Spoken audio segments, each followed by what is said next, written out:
So welcome esteemed guest speakers, center representatives from around the world, and devotees of Sri Aurobindo and the Mother who are joining us on this very auspicious Darshan Day. Namaste to all. I'm Radhe, and I am joined by my colleague, Vladimir Yatsenko. November 24th, 1926, was the descent of Krishna into the physical. It is also the day Sri Aurobindo, with the help of the Mother, founded the Sri Aurobindo Ashram. And on this same day in 1926, 95 years ago, Sri Aurobindo retired from daily contact with his disciples and placed the Mother in charge of their care. Going into seclusion for the next 24 years, Sri Aurobindo dedicated his life to hastening the evolution on Earth. As Sri Aurobindo's 150th birth anniversary draws near, it feels certain that the supramental consciousness force is at work and accelerating. So let us join our hands and hearts in common aspiration for harmony, unity, and a new creation as we come together on this day of victory.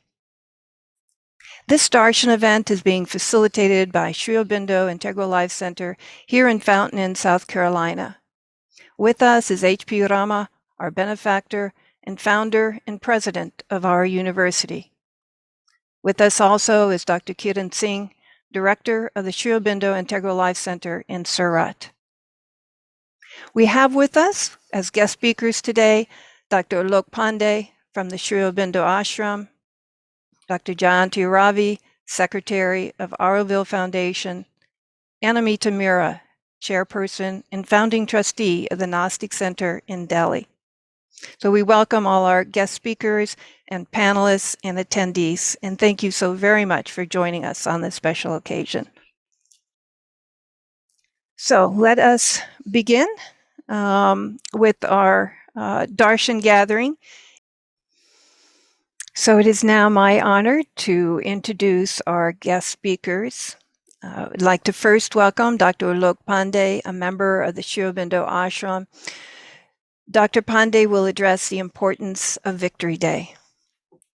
Alok? Yes, namaste. Namaste.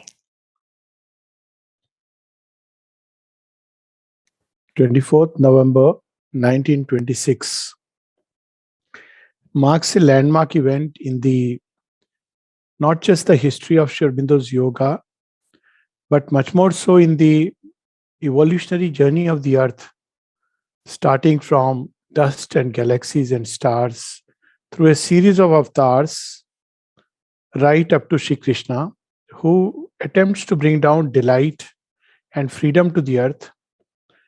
In return, the earth gives back, or humanity upon earth gives back, the great Mahabharata war.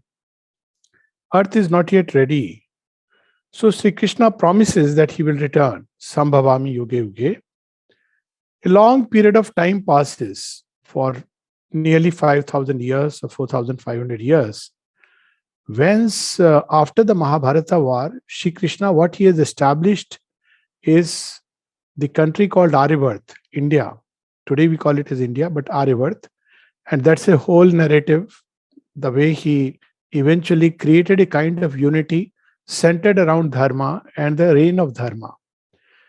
And because of the power and presence of Sri Krishna, we see for almost 2,000, 3,000 years, a little more, India continued to preserve that integrity, that strength within her, until the time when, due to the resurgence of Mayavad, illusionism that started taking hold of the Indian psyche, well, it was the plan of the divine, let's put it like that. And as a result of it, the power started withdrawing into the background. And then we see the invasions. And eventually, the last, almost we can say, Sri Krishna's work gets completed with the last spark of the Rani of Jhansi. With that, his work comes to a kind of completion. And now the time has come for another avatar, for the new creation, for the work to be carried further. In a way, Sri Krishna's work, because from the beginning, the divine has willed that this earth be that delight from where it has started. Each element of it, each creature should be able to breathe that delight. So now the time comes for this work to be carried further, and we have around the same time, within, I think, 1857, so 15 years down the line, we have Sri Aurobindo upon earth, and then 1872, and then we see that a whole journey starts where Sri Aurobindo comes in contact first with Kali, who is none else but Sri Krishna's other side, Shyam and Shyama as it is called. And we see that he becomes a worshipper of Kali in 1900, 102, 103, as the during the revolutionary movement. We see that Sri Aurobindo becomes a worshipper of Kali, and he writes Bhavani Bharati and some very beautiful, poems, and the mother awakes, and Kali, as she awakens, she leads Sri Aurobindo, because Kali is the one who is meant to take rapid progress and leaps. We see within 5 years, less than that, Sri Aurobindo lays down the large lines along which India would get freedom.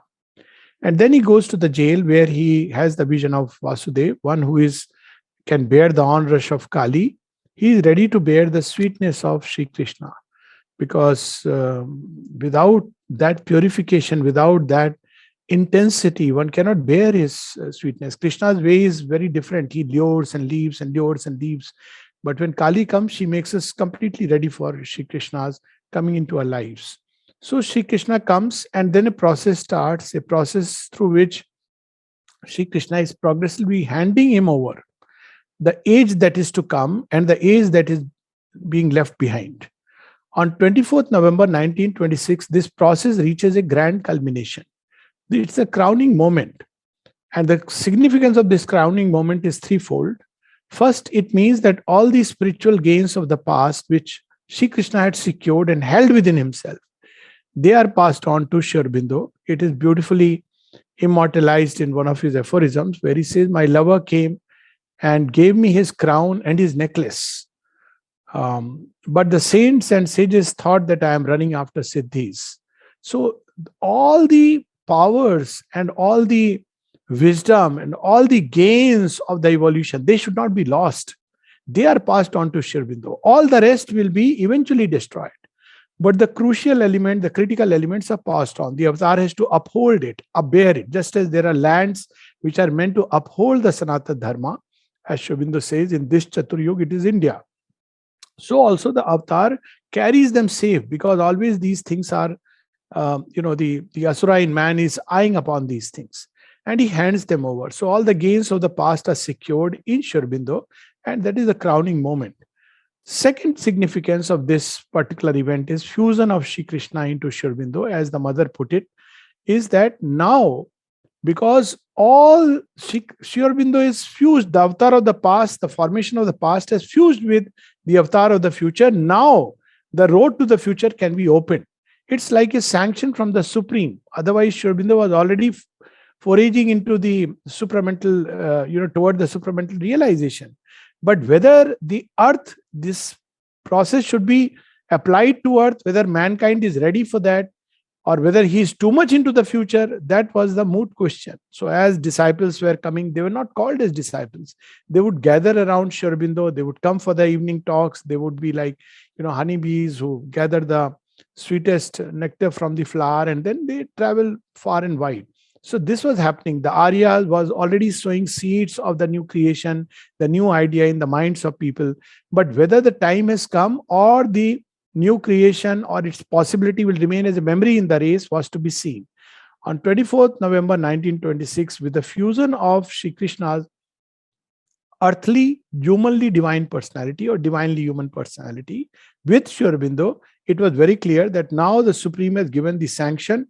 If we use the more modern terminology, the baton, the scroll has been handed over to Sri Aurobindo to carry the work further. Until then, Sri Aurobindo was waiting. The mother was waiting. They could have started. There were people around. Isn't it very interesting that 1920, the mother has come definitively. Both of them were highly realized beyond all that the traditional yoga can even conceive of.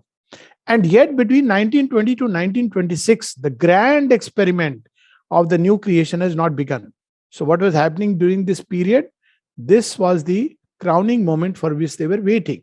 So this was the second impact, that now the road could be opened. The third very interesting side aspect of this day is that henceforth all genuine devotees of Sri Krishna, all genuine disciples, I'm not talking of cults and sects and institutions which develop around the name of a person, because that's a different story altogether.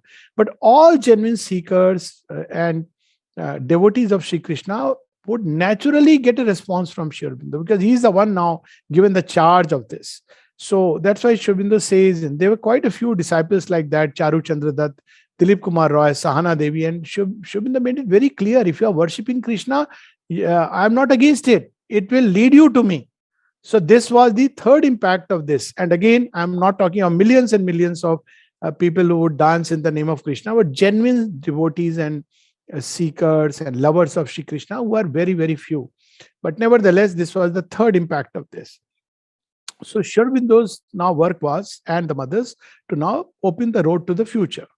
Now, in this process, now that this was decided, so that's why it's the Siddhi days. Siddhi days, till now, all the perfection that was possible in the earth, all the realizations, now Sri Aurobindo is wearing that crown. And now the process to go further. This crowning moment reminds me of Dilip Kumar Roy, whom Sri Aurobindo would ask that I want to be your disciple, and Sri Aurobindo would say your seeking is still mental. So in 1928, he goes to a tantric Siddhi yogi and wants to take initiation, and this yogi says, okay, sit quietly and I'll initiate you. And suddenly he tells him that you are already initiated. So he says, by whom? He says, I have seen you. Sri Aurobindo has initiated you, and he is sitting on the crown of all the possible realizations upon earth. All the powers are in his kitty, in his bag, and you have come to me. So, Dilip Kumar Roy is very surprised, and he says, but he didn't tell me anything about it. So he said, yes, because do you have a hernia in the abdomen? And he says, yes, I have a hernia. So what? So he says, well, because under the pressure of the yoga, this may create a problem. So you go and get it operated, then go to him. Strangely, when he goes to Sri Aurobindo, he smiles and then he is accepted. So what was happening was, why this kind of a work was not as simple as initiating somebody into yoga and then they take up a path and they do some meditation and have some realizations. This was the work which was being done not only upon the soul, but in the mind, heart, life, body, the very body cells of each and every individual. So it needed a great degree of preparation and readiness. And that's when we see the second impact of this event, the second important aspect of this event of 1926 is that Sri Aurobindo places the mother in forefront, gives her the charge of the yoga. And there were no disciples before that. So that's when there were people who would come, seekers, and they can consider themselves. But Sri Aurobindo and the mother had not formally initiated anyone. But from that time onwards, not only the ashram starts, which is, of course, that's how it is known that there is no formal date of the ashram, but we can consider that 24th November 1926 can be considered as a date when the ashram began. But more importantly, the yoga became collective. There was a possibility of the yoga entering into the lives of human beings. Before that, they would come, gather knowledge, people would read the Arya, they are getting ready, something within them is being nourished. But in the real sense of the word, the yoga spread into humanity. The yoga started being given to humanity was from 24th November 1926. So this was the second impact of the event. And from that day onwards, Sri Aurobindo retired into the background to prepare the larger cosmic dimensions, because there were two aspects of the work. On one side, each disciple was a representative of humanity.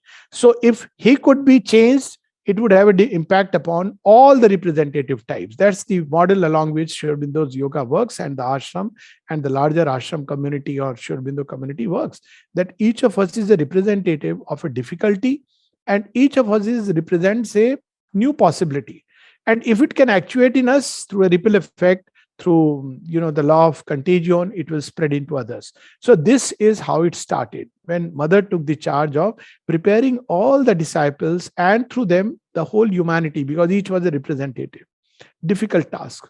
On the other hand, Sri Aurobindo withdrew into the background to work upon the larger cosmic forces which would obstruct, which would help, which would hinder And to prepare for the supramental descent, and or rather manifestation, because descent is an individual phenomena.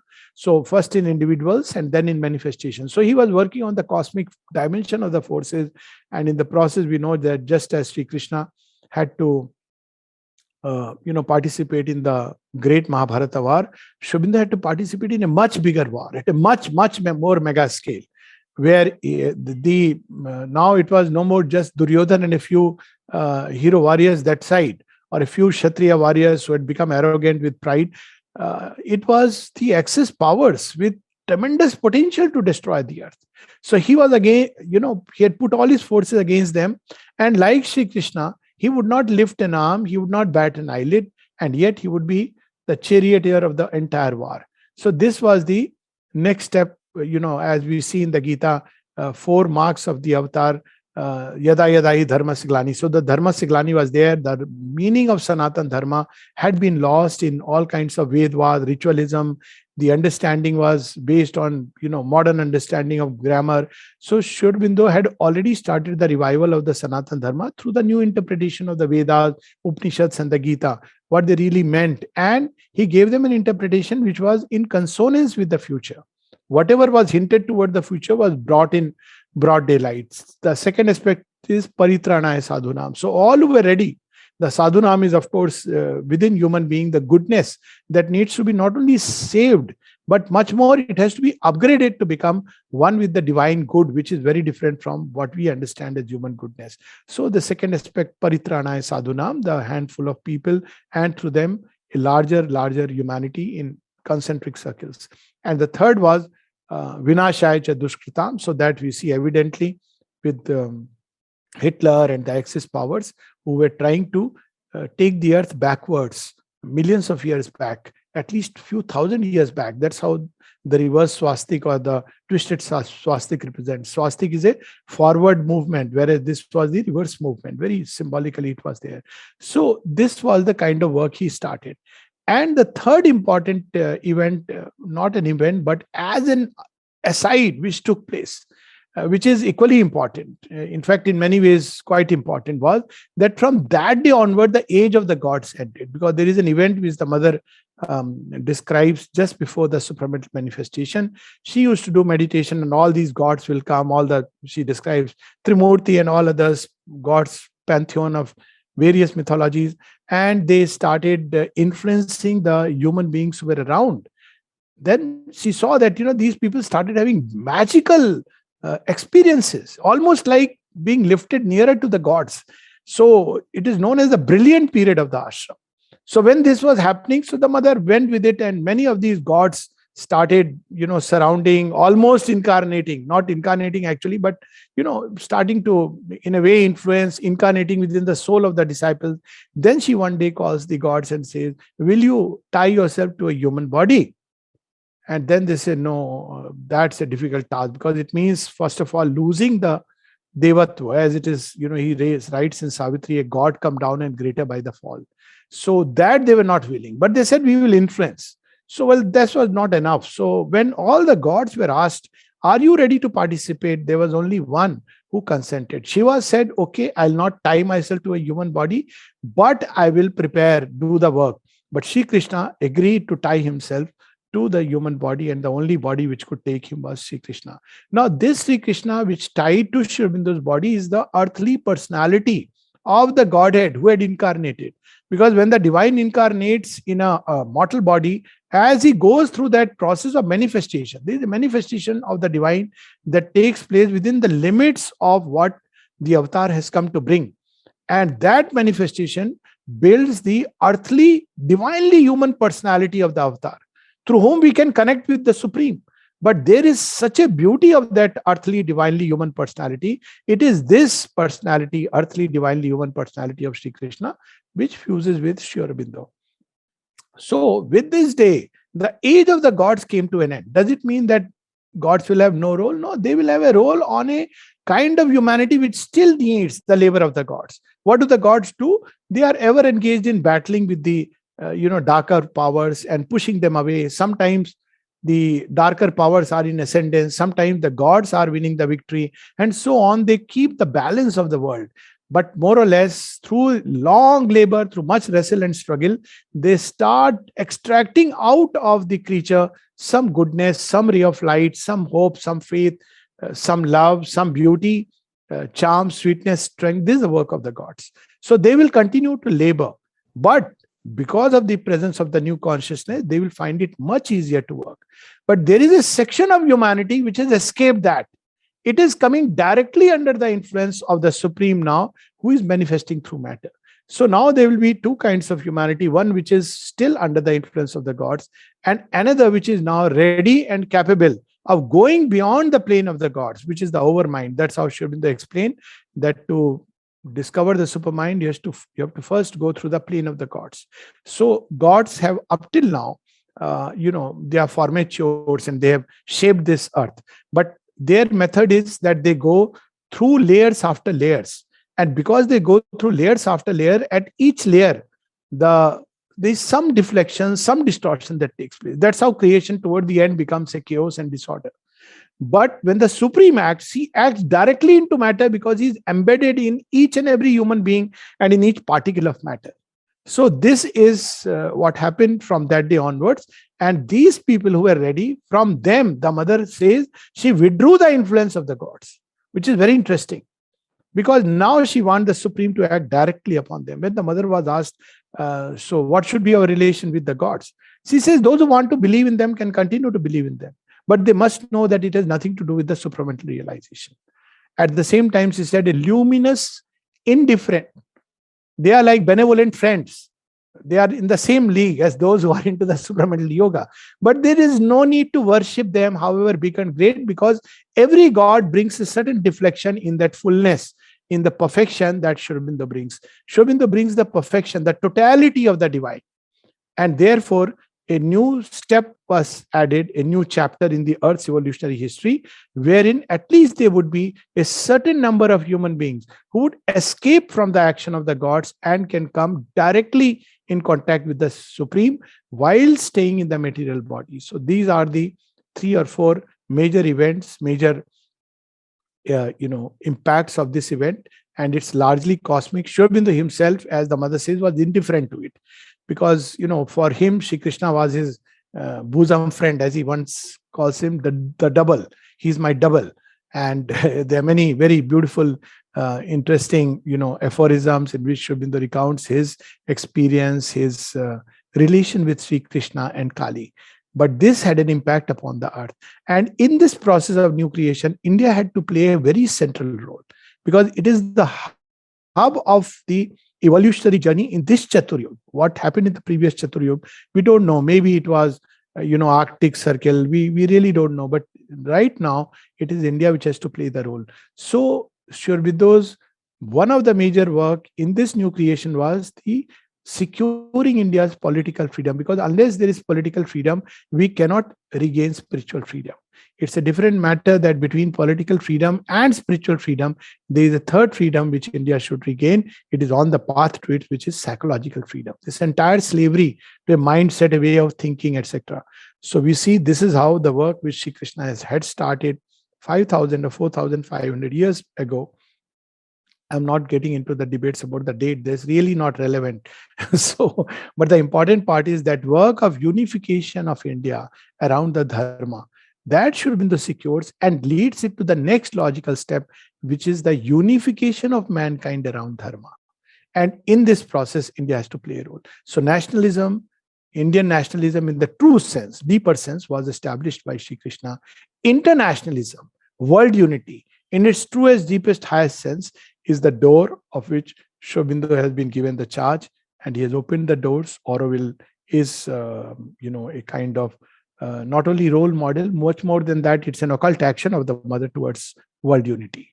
So this is the significance of the day, and it's something so beautiful, much more than anything like a celebration. What is more important is that we understand its significance and start moving on the path of the new creation, that their grace and immense love and compassion and tapasya has opened for us and given us as a prasad. May we all share the prasad and the joy of participating in this tremendous supramental yagna.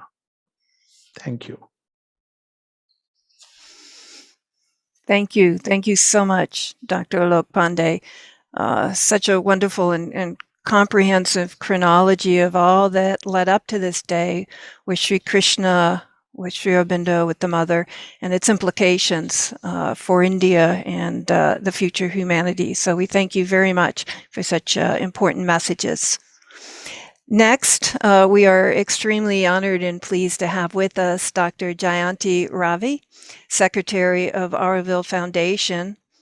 Dr. Ravi will share with us her thoughts and ideas on the steps towards human unity. Dr. Ravi? I wish to convey my namaste to all of you and offer some thoughts on the steps towards human unity. In a way, it connects beautifully with what we just heard from Alokji. The fact that Sri Aurobindo actually has done something so profound in terms of opening up the doors for realization of human unity. And I'm planning to share a presentation with you.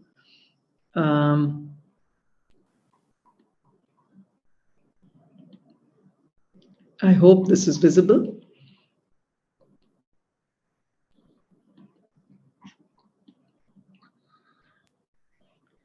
I hope the presentation is visible. No, can't see it yet. Okay. But I will start, nevertheless, I think, as we go along. So first of all, if we look at this concept of the Darshan Day, as Alokji just mentioned, it marks the descent of the overmind consciousness upon earth. And especially in the context of what was envisaged by Sri Aurobindo and then manifested by Mother, especially in the form of Auroville. This day is a reminder as to why Auroville exists. And it actually seeks to synthesize this gap or synthesize both material evolution and spiritual evolution upon earth in a very concrete form. And Auroville exists to realize the ideal of human unity. So as we today think about the steps towards human unity, I think it is very important that we understand some of this context, the intent, the background.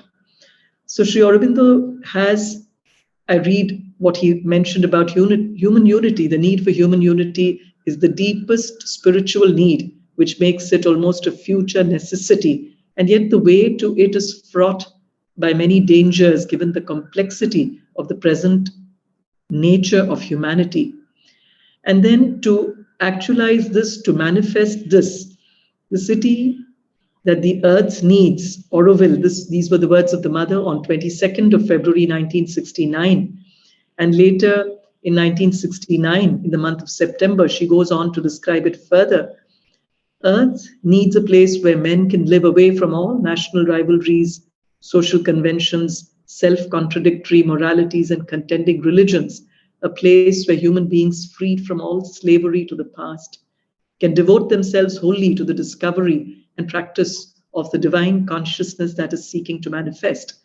Auroville wants to be this place and offers itself to all who aspire to live the truth of tomorrow. And she also talks about Auroville being the cradle of the Superman. And when in her agenda, it is also recorded that when they say that Auroville is a dream, she does say it's a dream, but a dream of the Lord, and says that generally these are far more powerful. They turn out to be true, much more true than what are human realities or what are human efforts. Now, coming to Auroville, I hope the presentation is visible now, Radhi. Perfect. Yes. So we come to the city for the future, Auroville, and this is not just one more city. We have so many cities to perpetuate the sameness and fallibility of human life. But this is something very special, as was said, for a very special work on earth, a city for the future that they aimed for as a living realization of consciousness. It has been planned for about 50,000 people. This is what Mother had envisaged back then when she went through all of this.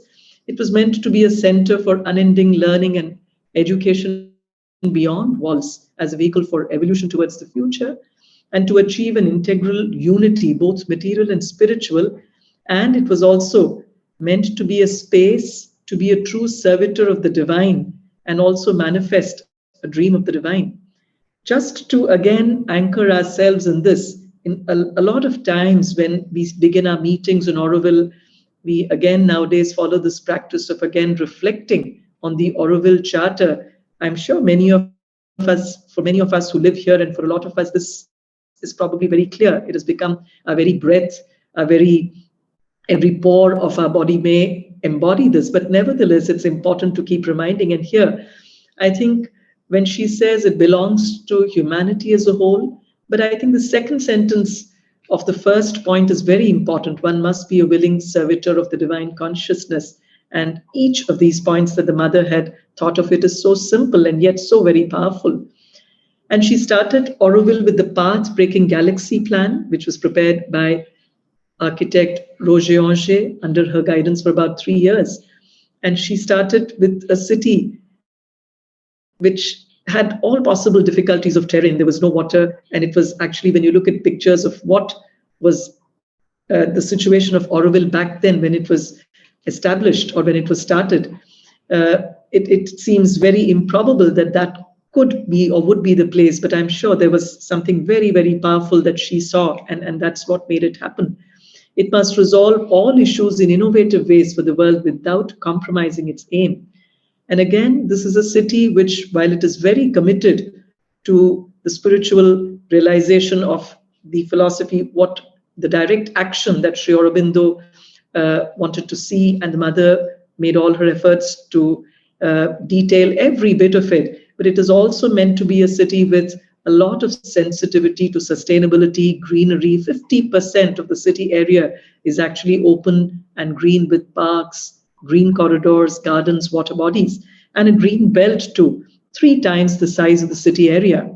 And it is to be conducive for pedestrian use, children, and it has to actually demonstrate sustainability at township scale. At present, we have about 3,200 acres of land, but only about 3,500 people inhabit this, which is not quite sustainable. So we need to work on all these dimensions collectively in a very harmonious way, but with a focus.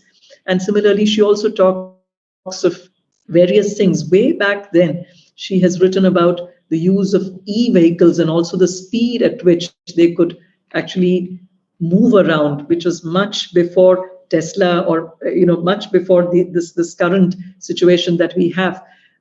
So that shows the kind of vision that she had, the inspiration that she had. Water, energy, mobility, pedestrianism, e-mobility, public transport, and sustainable planning. This whole commitment for greening, for the environment, is an absolute non-negotiable. But both of them have to go as per the Auroville master plan. And if we look at all the victories, the siddhis in this journey towards human unity, which has been happening at Auroville, it is indeed something that is absolutely inspiring. If we look at Matra Mandir, which is often referred to as the soul of Auroville, it is completed, but of course the gardens and lakes are under the lake, and the gardens are under construction.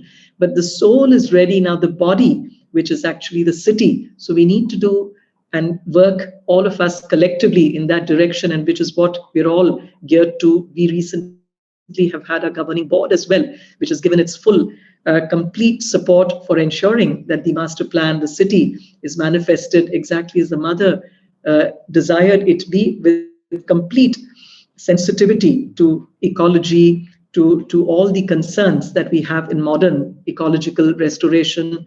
And this is also begun here with the development of the 4 city zones, the green belt, and many community services have been established.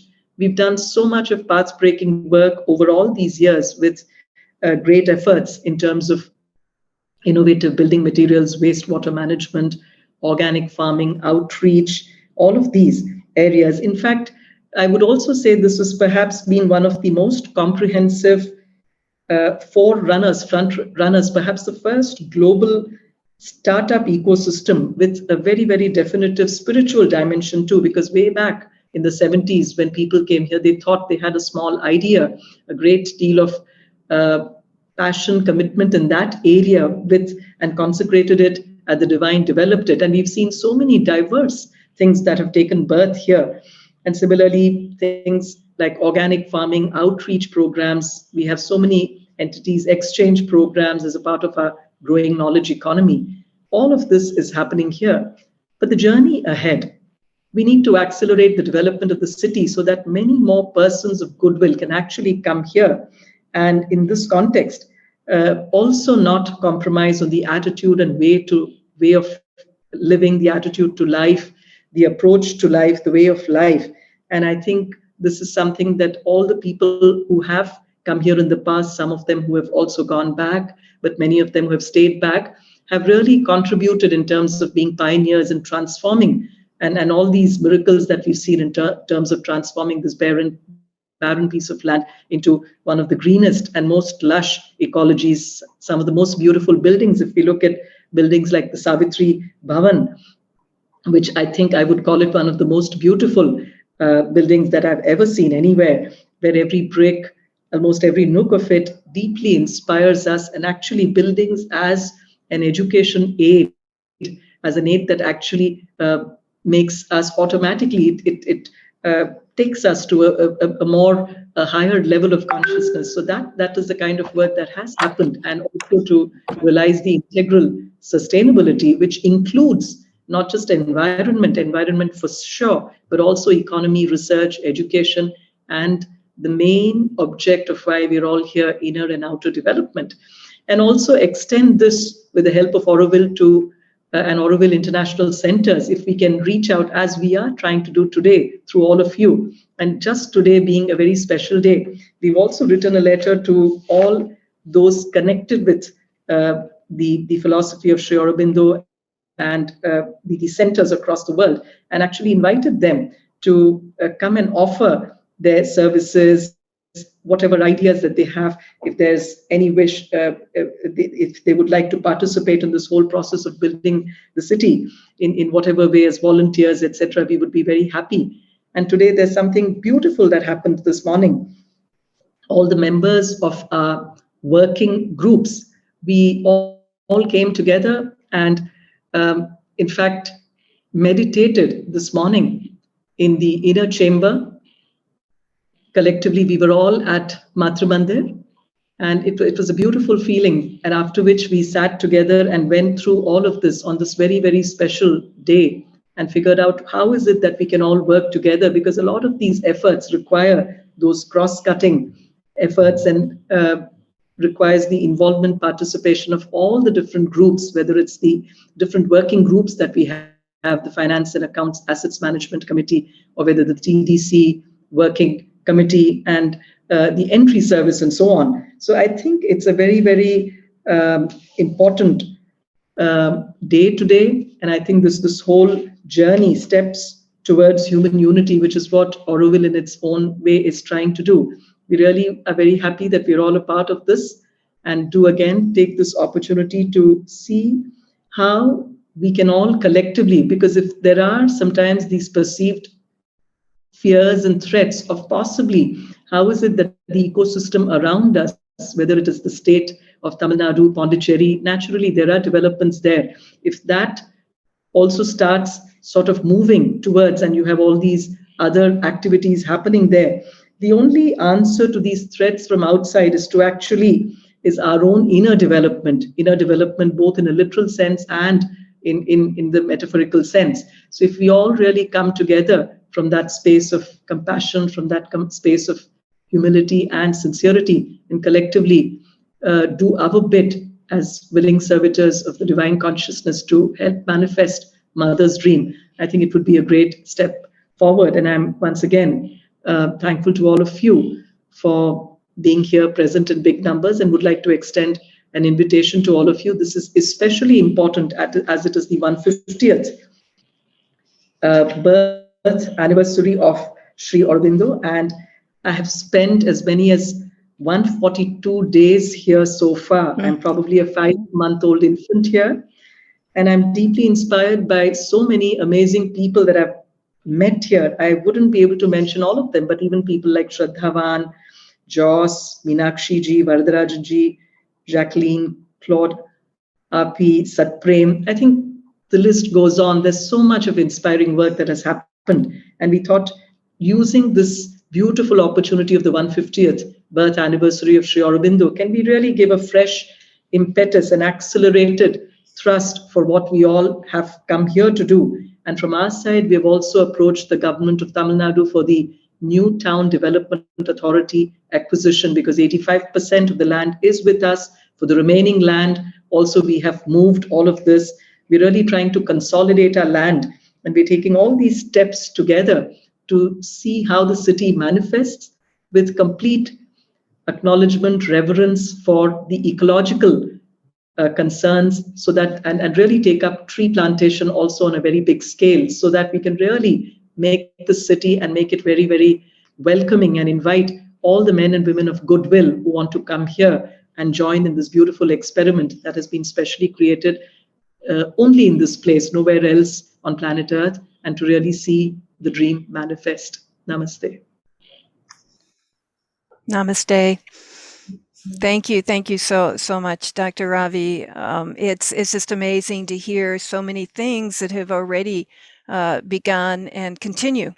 And continued initiatives in Auroville, and it's nice that you could share with us kind of your thoughts, your ideas in terms of the journey forward and the work to be done on the body. So we are again just very honored to have you with us here today on such an important day, and we are with you and encourage all to come together on this very, very important initiative that's taking place not just in Auroville but really across the world.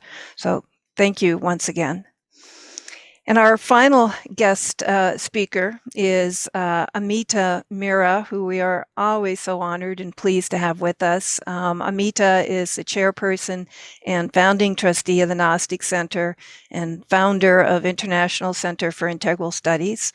So let us all welcome Amita, who will speak on the aspiration for the collaboration project. Amita? Good evening, and thank you for having me here on this very, very powerful day of Darshan, of the descent of the overmind consciousness into the physical body of Sri Aurobindo. Has written something very interesting, which I wanted to quote. True collaboration is a non-egoistic union of all personal efforts to express and realize the divine's will.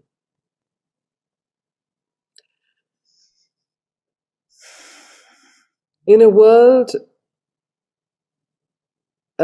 fraught by division and dominated by the ego,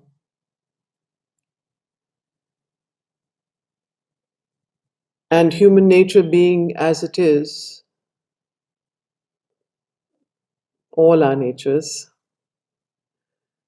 today's Darshan message gives a lot of hope, where Sri Aurobindo writes, to spiritual experience, it is not a speculation but a fact that there is a Godhead immanent within, behind this flawed and imperfect human nature. It is also a part of spiritual experience that there is something beyond, in which this divinity, or whatever other name you may give to it, is above the contradiction offered to it by this world of disorder and ignorance. That is the meaning of the transcendence. I've been asked to speak about the aspiration for the collaboration project. In the 150th year of Sri Aurobindo's birth centenary, 150 centers and individuals combined have got together to create what can be only called a global network of aspiration and collaboration to try and pay homage, to attempt to pay homage to him.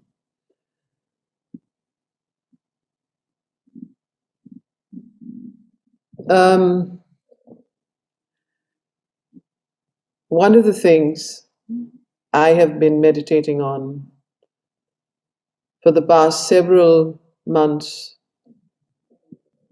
is what is the best way?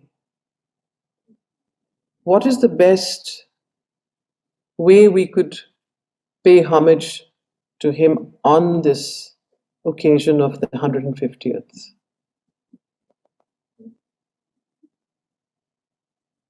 And I remember that I came across, when I was in deep contemplation, the words of the mother, where she said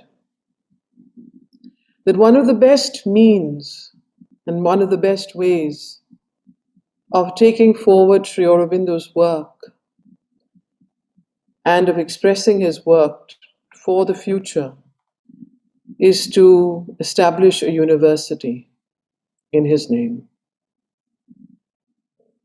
This has been a very deep aspiration, I think, in a lot of us, not just myself, but many, many others, that for the integral yoga and for Sri Aurobindo's work of new creation, the work of a new race, of a new humanity, of a new individual, something, a new structure needs to be created where this new light of the spirit can be manifested and synthesized with the material life.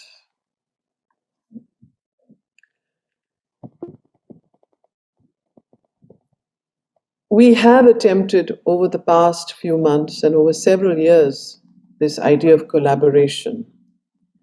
And it's very important that this aspiration for collaboration live deep within our hearts all the time, because if we don't collaborate, we are not going to be able to do his work.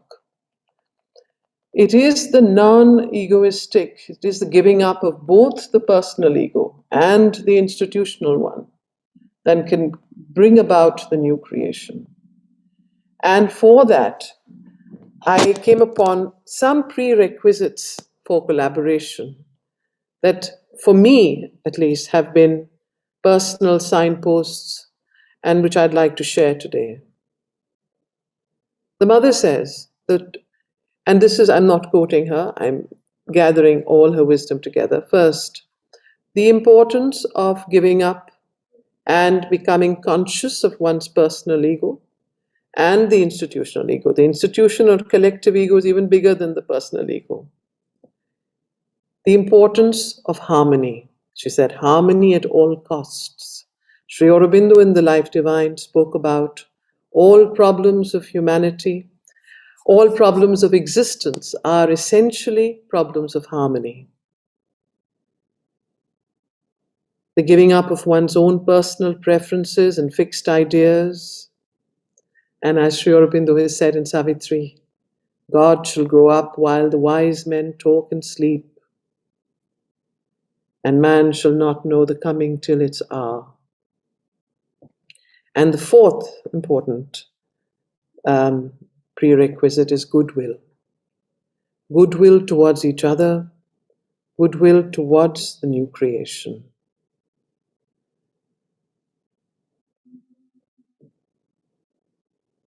I think on the 150th year of Sri Aurobindo's birth centenary, it is his Vishwarupa that needs to come forward and is actually guiding us. I can feel that he's almost, the whole creation is him, and he's spread himself so vastly that all we need to do is to just touch and to come in touch with his presence. And in that regard, a few centers have gathered together in India to begin with to try and create a global network which could create a new kind or a new form of or new structure for education. The new creation requires a new structure, flexibility, innovation, keeping with the times. And this idea actually came from no one and nowhere. It was almost like a collective aspiration.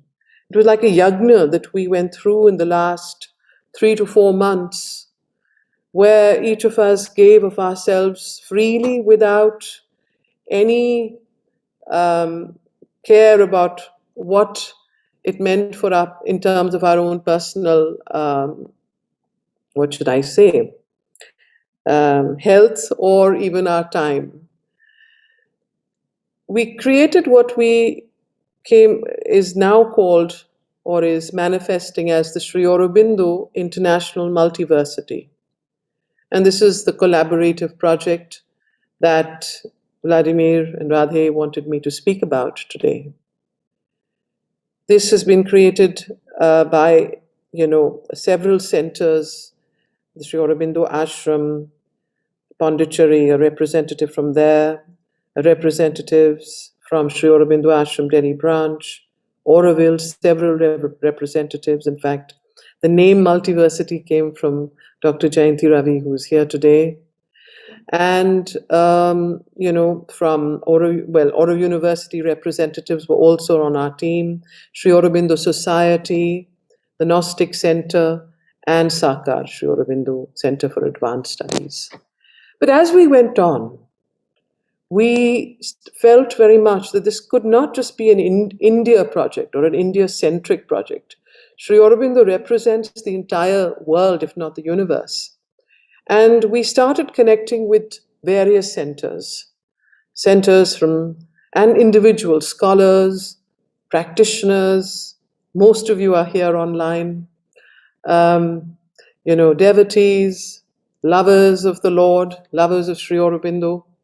And so over time, we developed a network where everybody started giving in forms. Centers started giving in their forms, how they would like to collaborate with this multiversity, with this new creation for a new form of knowledge and a new form of experience.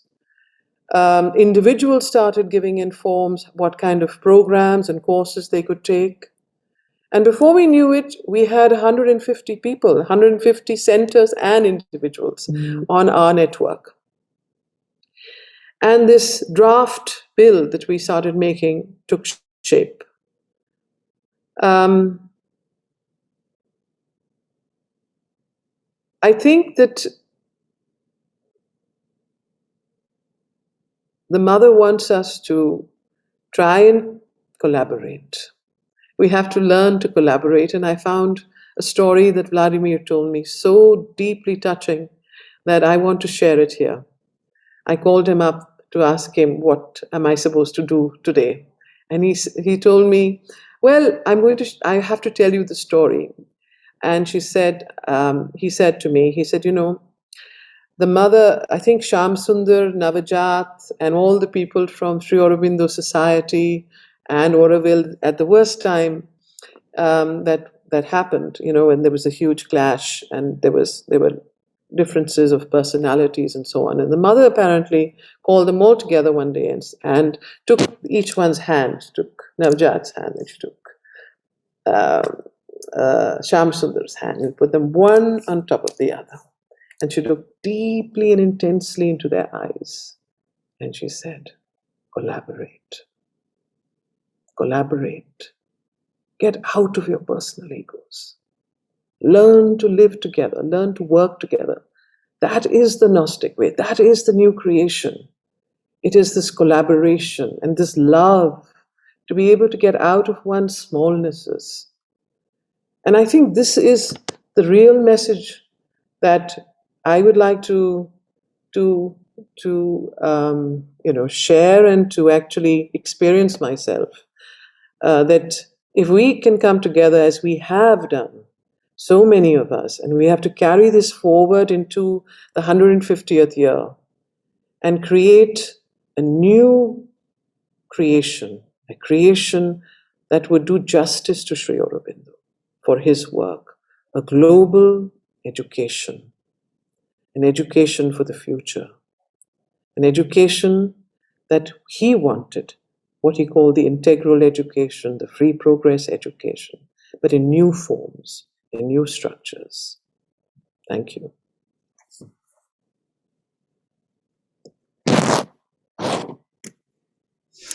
Thank you. Thank you, Amita, for sharing with all of us your deep personal aspiration for the collaboration project and for your inspiring and encouraging words that truly now is the time to come together in collaboration, in unity, in harmony. So very, very heartfelt message. Very grateful. We are grateful for all guest speakers today, Dr. Pandey, Dr. Ravi, Amita Mehra. So we now come to our second portion of the Darshan gathering today. And we would like at this time to introduce a video that has all participating centers across the globe, from India, from America, Russia, Italy, Croatia, and Singapore, who came together and sent us their messages and offerings on this day of victory. And Vladimir has put together a video to share their messages.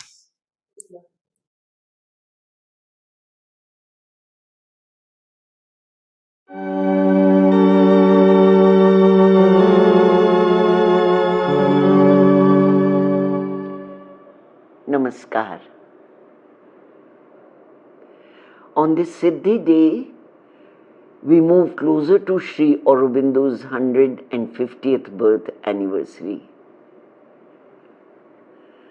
On his birth centenary, the mother had said, Sri Aurobindo came to tell us how to find thee and how to serve thee. Grant that in this year of his centenary, we may truly understand what he has taught us and in all sincerity put it into practice. This invocation is as valid today as it was 50 years ago.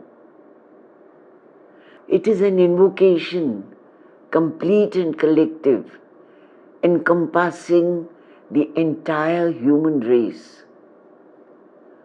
For to truly understand Sri Aurobindo, mankind has still a long way to go. Putting into practice what Sri Aurobindo taught us is an adventure that takes us to uncharted territory. And while sincerity is indispensable, total sincerity is a prolonged and steep uphill task. With our human limitations, the best we can do is to invoke the divine, using the same sacred words that the mother gave us 50 years ago. To put into practice what Sri Aurobindo taught us, I would again turn to the mother where she has invoked the divine.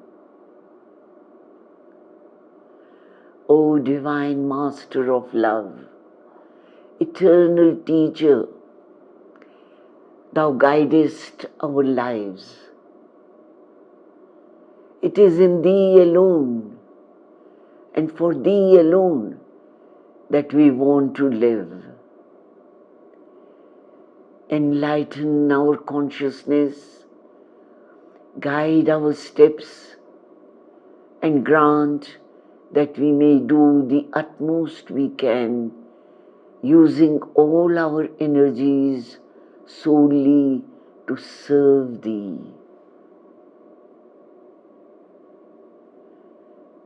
This then is the invocation of Sri Aurobindo Ashram Delhi branch at the feet of the Lord on this Siddhi day.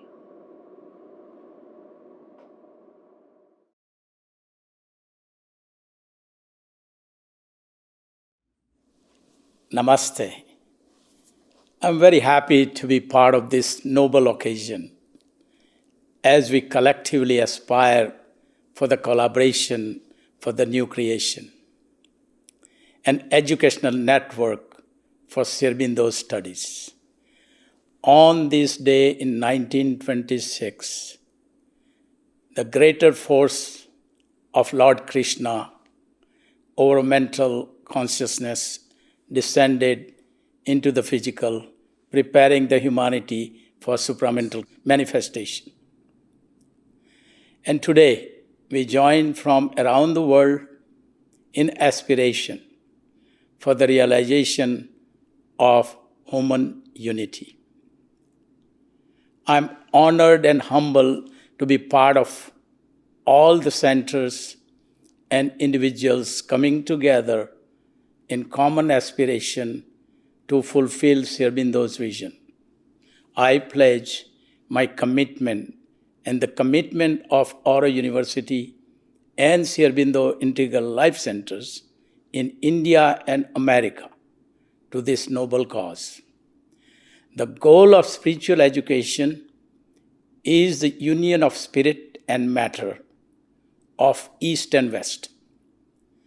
Mother once said, India has the knowledge of the spirit, but she neglected matter and suffered for it.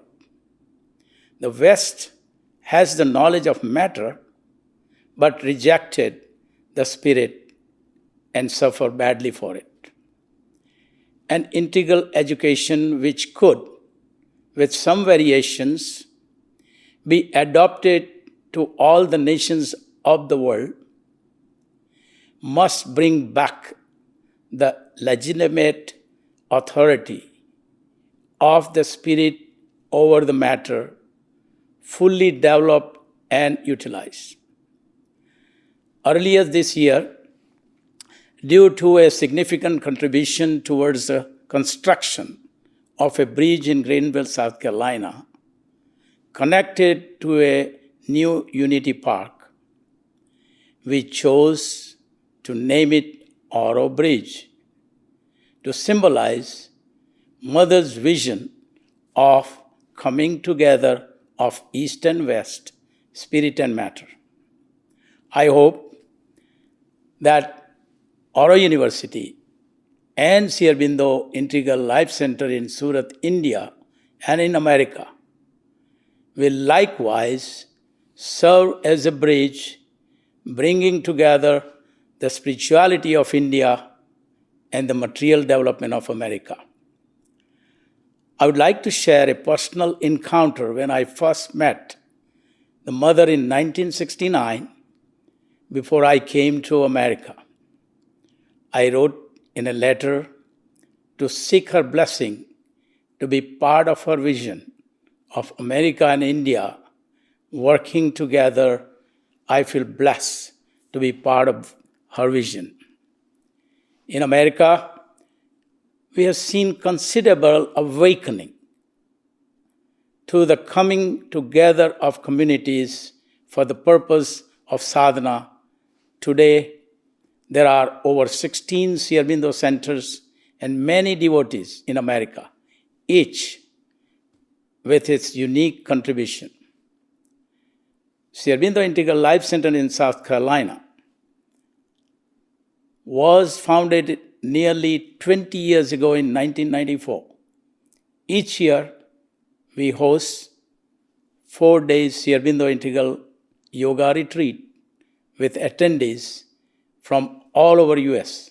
Now, we have acquired 300 acres of tranquil wooded land just outside of Greenville, South Carolina, and are developing an international Sri Aurobindo Center as a residential retreat consisting of meditation chamber, lodging, dining, and conference room facilities, and various gardens and fountains to help connect us to our inner being.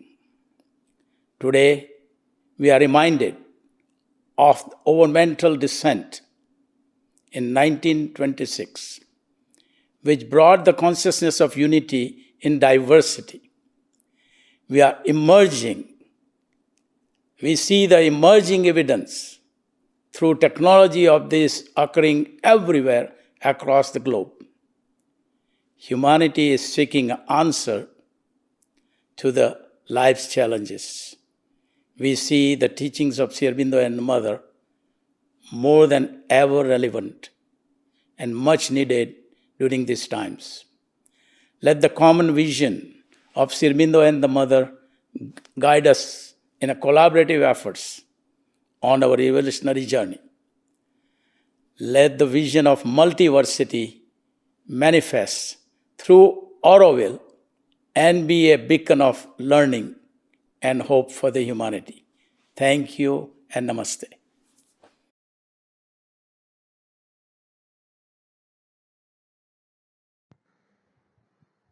It's a great day, 24th November 1926.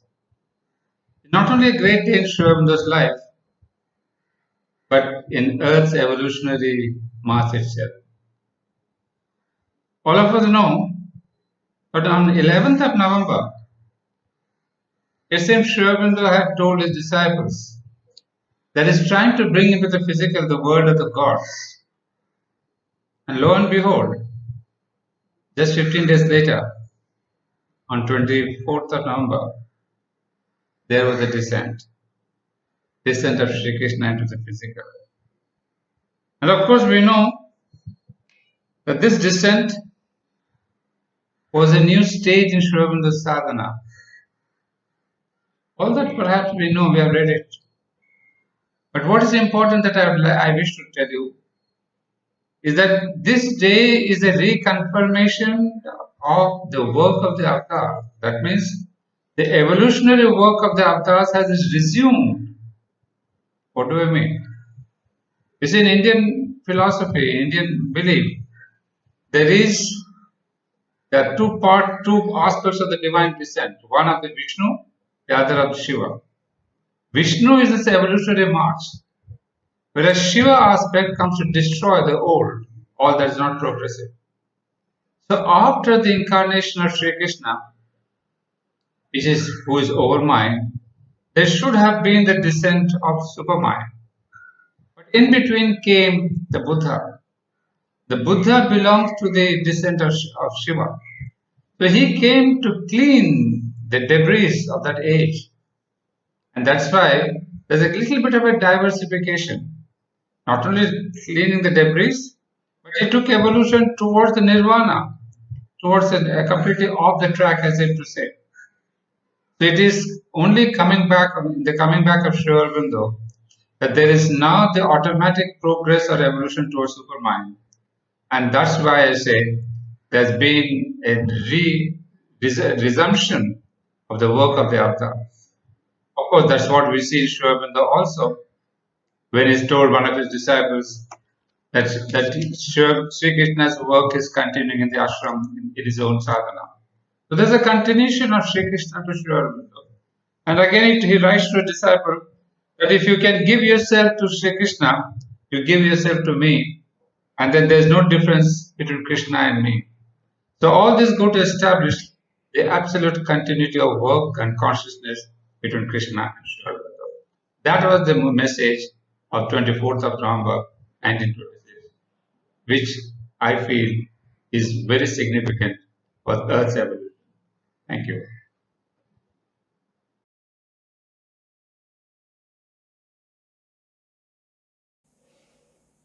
Greetings from Auroville. the Siddhi Day in the context of 150th birth anniversary of Sri Aurobindo become even more important, especially when we notice that there is a wave, a growing wave of their force, their light upon us, almost like an hour of God, where it feels like even a little effort from our side can bring a great result. So my prayer in this occasion is to dedicate and consecrate each and every thought, every breath, every gesture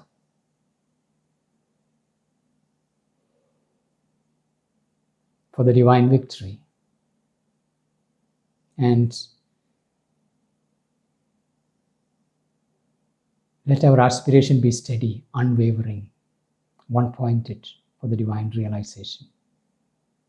And our surrender, detailed, complete, and our rejection of the falsehoods, uncompromising, so that their light and force can work through us and make us worthy instruments of their great work unfolding in the world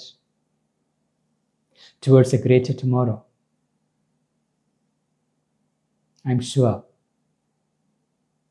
their guiding force and light is mighty. Nothing can stop it. In spite of all the challenges that we see in the world, let this day be of that victory, that remembrance, that opening of the door for the new. Thank you.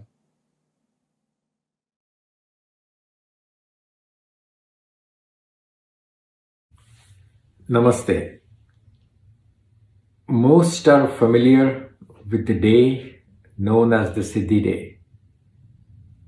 Maybe we can dwell on the new substance, consciousness, and force that manifested upon earth on the 29th of February 1956, in the context of which the Siddhi Day becomes greatly significant.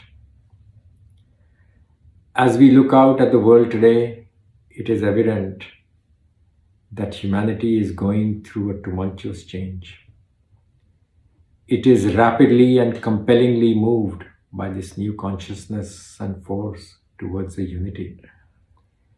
There is growing in the world a kindred global spirit of oneness, in which there is an increasing awareness that we are all inextricably connected to each other in a larger collective, regardless of the divisive lines of nation, race, religion, color, and gender.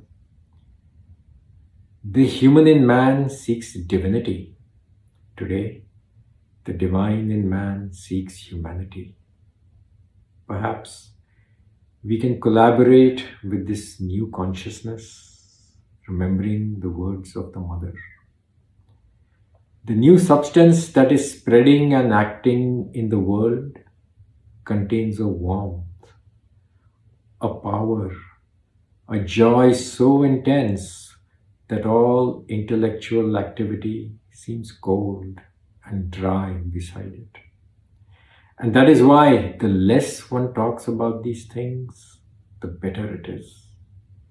A single instant, a single impulse of deep and true love, a single minute of deep communion with the divine grace brings you much closer to the goal than all possible explanations.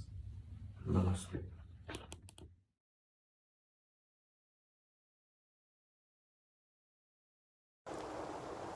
We greet you from Madagiri, Mother's Mountain, outside of Woodstock, New York. Our center is on 50 wooded acres, 108 miles north of New York City. The center was founded in 1968 by Sam Spanier and Eric Hughes. my wife Wendy, who lived in Auroville and the ashram from 1970 to 76, and Julie Manna are co-trustees and residents of Madhugiri. Wendy will read what we feel is a relevant selection from Mother's prayers and meditations, which expresses our deepest aspirations for the coming year. October 23rd, 1937. A prayer for those who wish to serve the divine. Glory to thee, O Lord, who triumphest over every obstacle.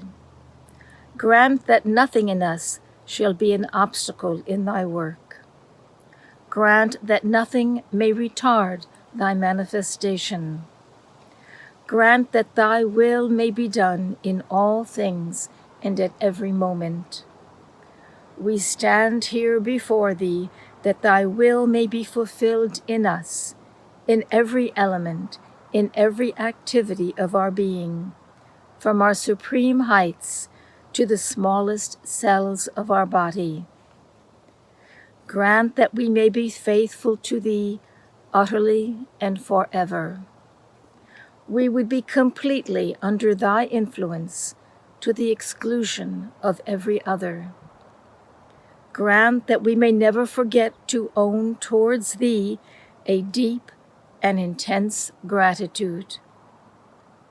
Grant that we may never squander any of the marvelous things that are thy gifts to us at every instant. Grant that everything in us may collaborate in thy work and all be ready for thy realization. Glory to thee, O Lord, Supreme Master of all realization. Give us a faith active and ardent, absolute and unshakable in thy victory.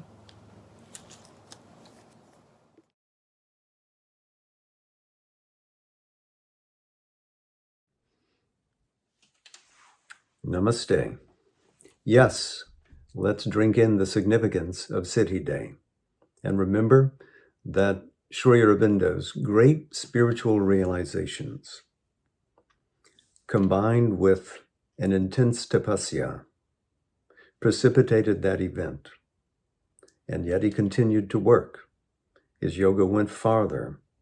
And about a year later, he coined the term overmind, indicating that he knew that the far-reaching effects of Siddhi Day were not finally transformative, that it was not the embrace of the supramental in earth consciousness towards which he aspired, and that more needed to be done. And that's the signal for us, that our work too must continue, that this day signifies for us not a commemoration, but an ignition of that same aspiration that we started with.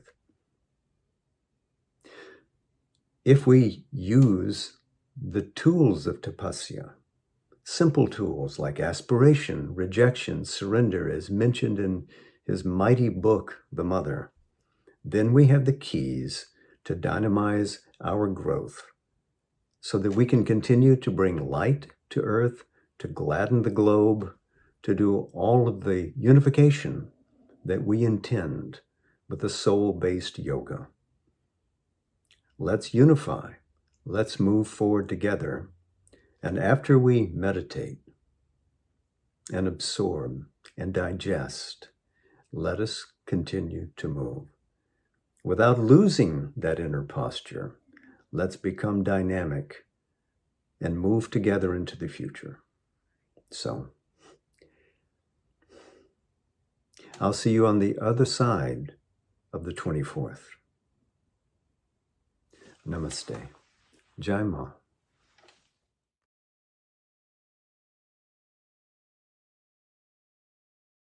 Mamira,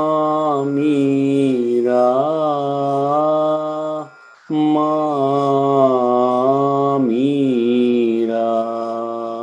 Ridi, Ridi, Nivastu,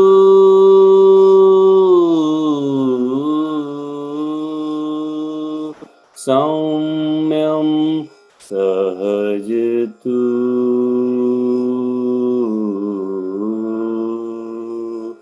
madhu madhura mamira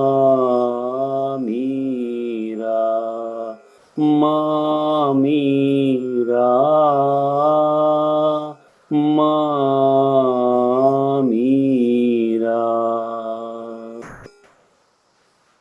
स्नेह सरोवर निर्मल नयना सचराचरमय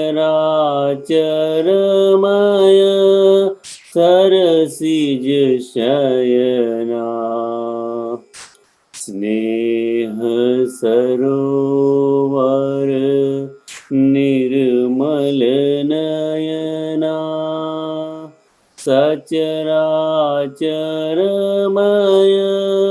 सरसिज शयना स्वर्गोच्छ्वास समीरा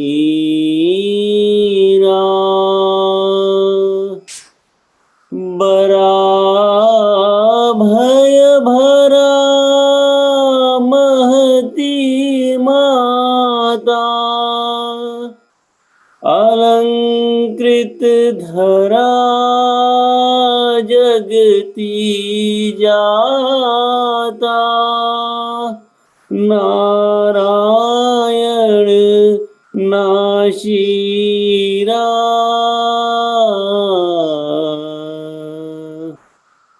मामीरा मामीरा रिधि रिधि निवसतु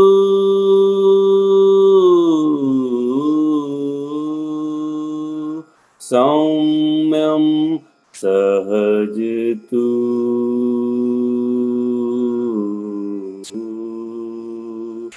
मधु मधुरा मामीरा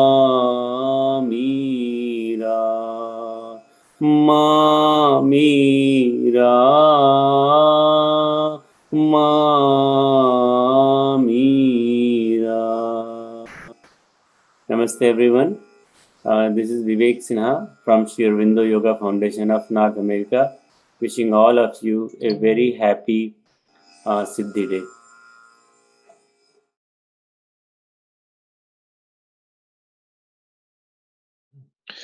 The 24th of November is the Siddhi day when Krishna descended into Sri Aurobindo's physical body.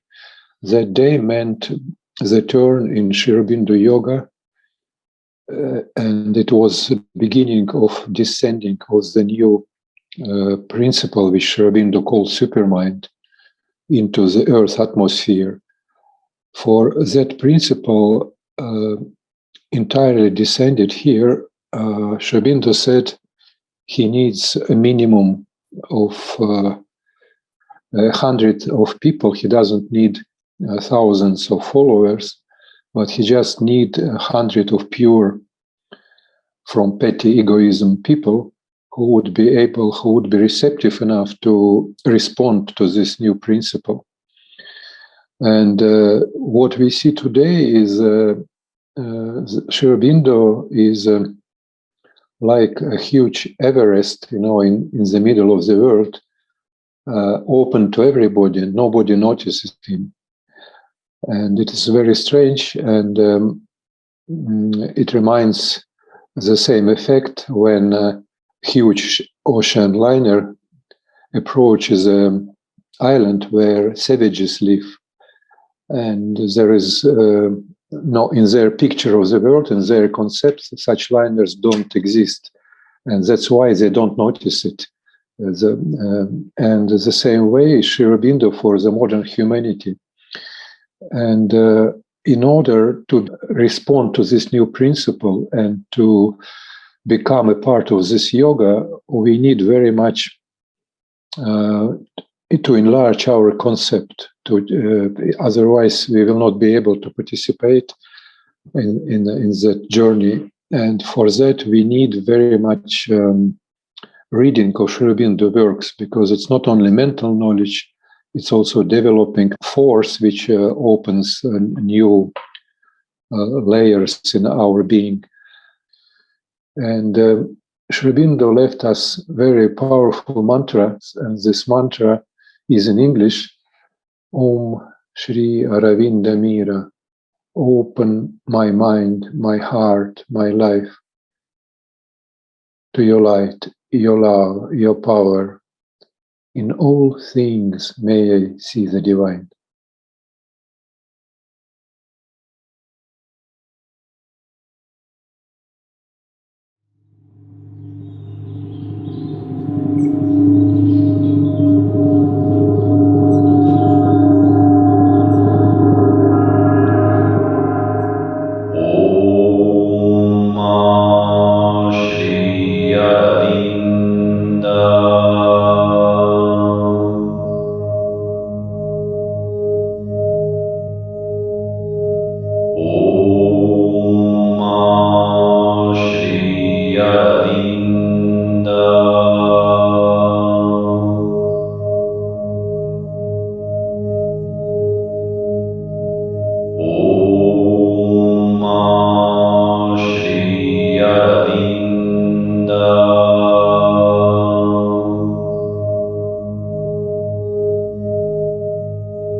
This earth is my sister.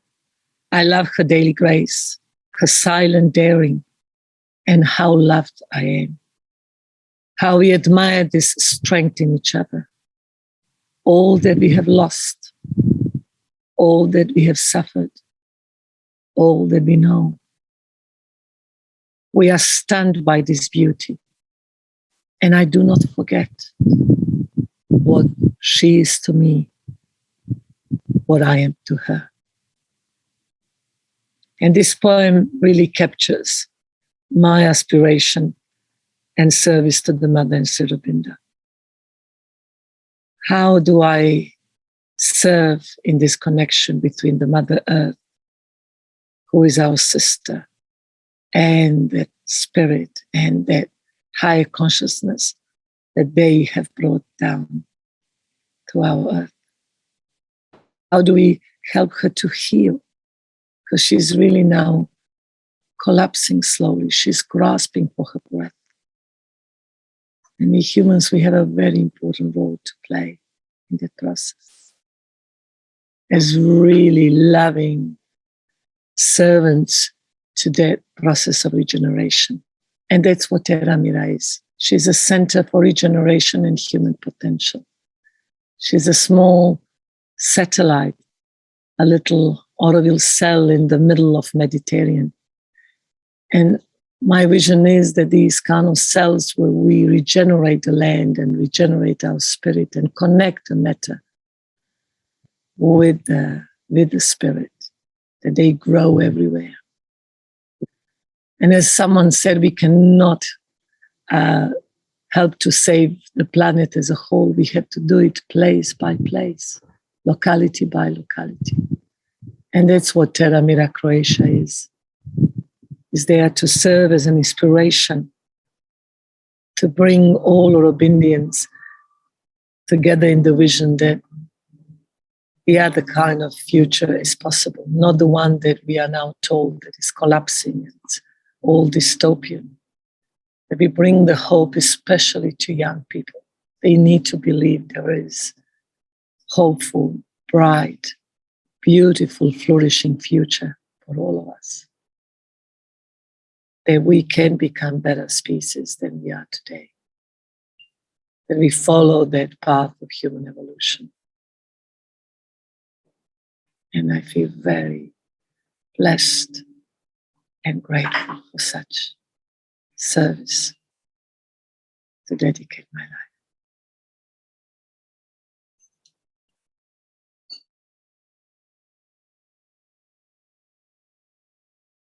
Good evening, everyone. Greetings from Sri Aurobindo Society, Singapore.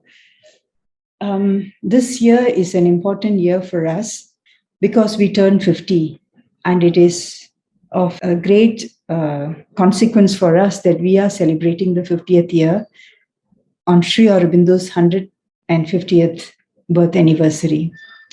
And we have come some way in all these 50 years. My aspiration for the society is that we, all of us collectively, live as closely as possible the words of the mother given to the society, Pondicherry.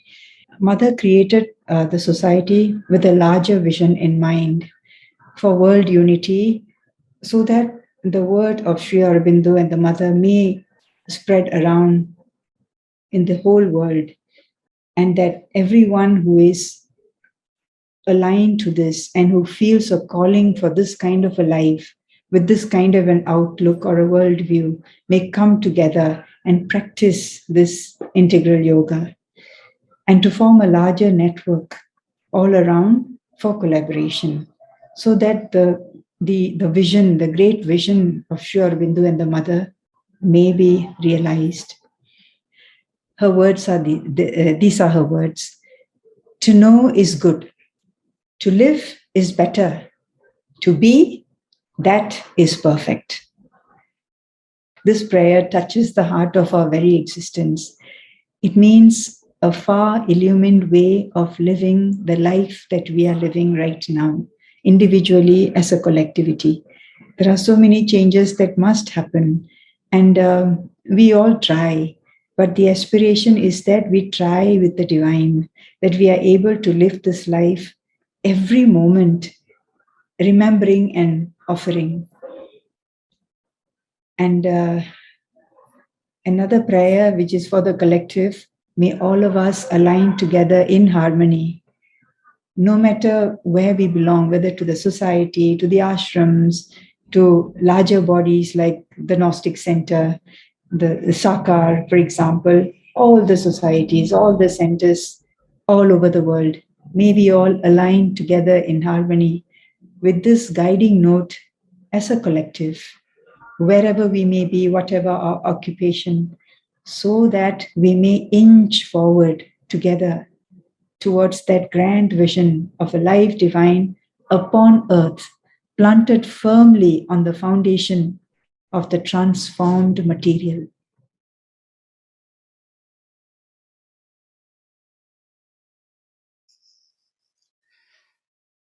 So we would like to thank all the participating centers in contributing to this gathering. and we are very happy to see so many centers coming together on this special occasion. As we all know, Sri Krishna played a crucial role in the formation of Purna Yoga, which is fundamentally integral yoga of both Sri Aurobindo and the mother. The mother from her youth in France read the Gita and had vision of Krishna. And when she met Sri Aurobindo first time, she recognized him as Sri Aurobindo. On the occasion of the 24th of November 1926, she said, "It was Krishna who consented to descend into Sri Aurobindo's body, to be fixed there. There is a difference between a permanent influence and a permanent presence." It was Sri Krishna who commanded Sri Aurobindo to move to Pondicherry in 1910. After his experiences, profound experiences in Alipur jail. And finally it was Sri Krishna who entered Sri Aurobindo's physical body on November 24th, 1926, and continued to work with him till the end, manifesting higher and higher levels of consciousness. For the next 24 years of his seclusion life in Pondicherry. Therefore, to conclude our webinar, we would like to offer a musical rendition of a poem, Krishna, by Sri Aurobindo, composed by Shakti Balu and sung by Anushka Ganput and Varun Rao from Auroville. Let me project the film. Few years back, I was deeply touched by Sri Aurobindo poetry. And then music came to me and I started to compose. I was going through a beautiful experience of different frequencies and vibrations, uplifted energies during this process. And I composed 12 pieces of music to Sri Aurobindo poems. Some of those I've written as an a cappella. Some have melodies which carry the word, and some came just a melody as a background to the poem.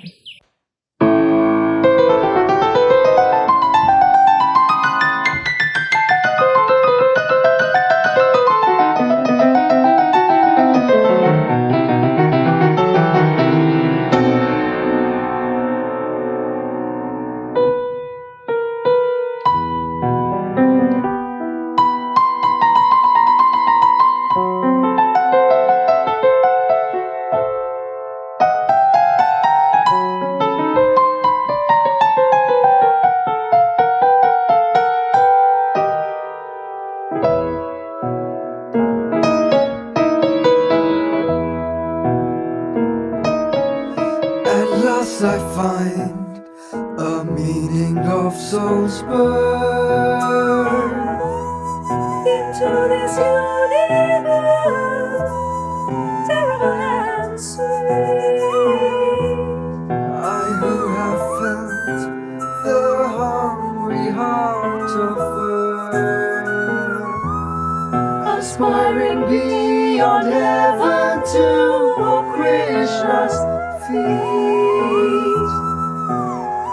I have seen the beauty of immortal life and heard the passion of the lover's flute and known the deathless ecstasy surprise and sorrow in my heart forever mute.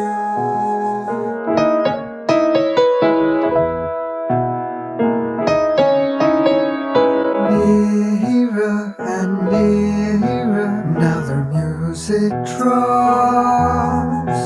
Life shudders with a strange felicity. All nature is a wide enamored pause, hoping her Lord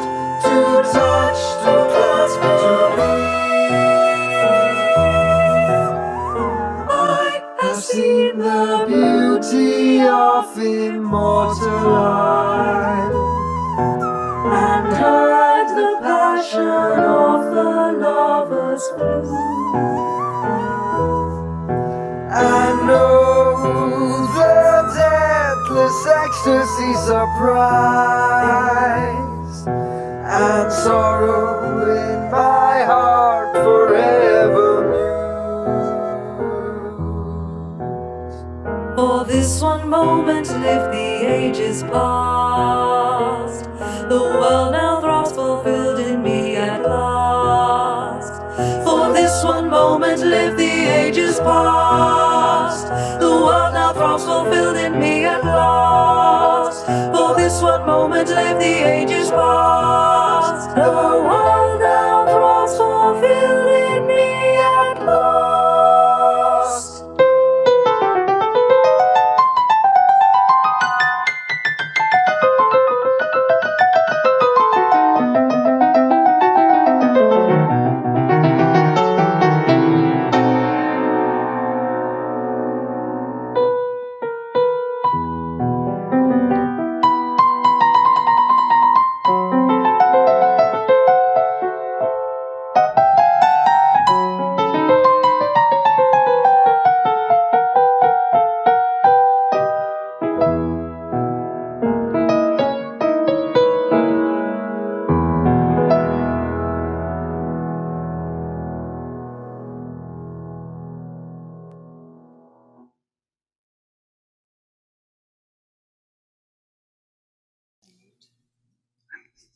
And before we close with a silent meditation and common aspiration for unity, allow me to read some of the verses from the hymn of unity, the last hymn of the Rig Veda, sent to us by the Vedic rishis from the times immemorial.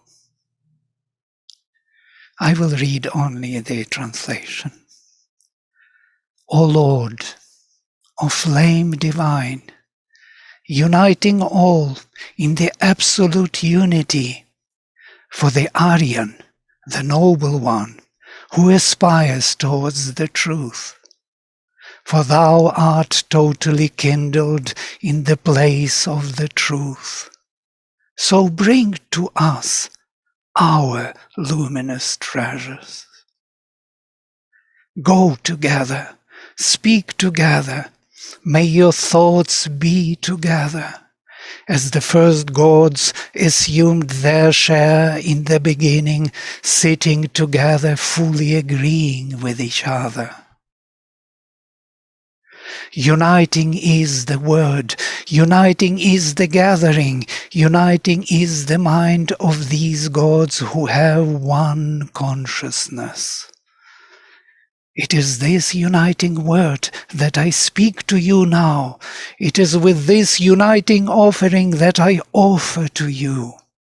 May your will in the body be uniting. May your aspirations of the hearts be uniting.